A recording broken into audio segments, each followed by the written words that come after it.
Et les perspectives se dessinent donc pour les commerces, mais aussi pour les cinémas, théâtres et musées qui pourraient rouvrir à partir du 15 décembre. En revanche, c'est la douche froide pour d'autres secteurs. Les restaurants qui devront garder porte close au moins jusqu'au 20 janvier. 1er février pour les bars, selon les informations d'Europe 1. Et douche froide aussi pour les stations de ski. Impossible d'envisager une ouverture pour les fêtes, a dit Emmanuel Macron hier soir.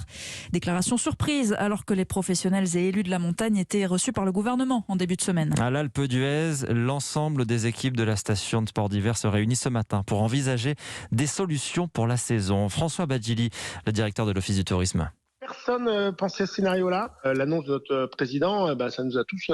C'est une belle douche froide. La plus grosse semaine d'une saison, c'est la semaine du jour de l'an. Toute la France est en vacances en même temps.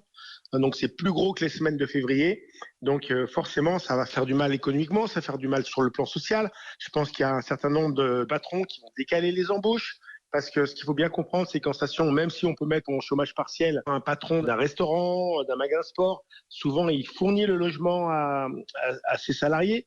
Donc quid de toutes ces procédures? S'il faut décaler de 15 jours pour pouvoir faire une saison normale derrière, on va y passer. À la montagne, on est habitué à être réactif et créatif, donc on s'adapte. La randonnée, les raquettes, on a mis en place des sites comme au resto, de façon à ce que les restaurateurs puissent faire de l'emporter. Il nous paraît important de faire comprendre à beaucoup de gens qu'un Noël à la montagne, même s'il n'y a pas le ski, c'est quand même mieux qu'en ville. Simplement déjà de prendre une semaine de bon air, de pleine nature. Le directeur de l'Office du tourisme de l'Alpe d'Huez, joint par Jean-Gabriel Bourgeois.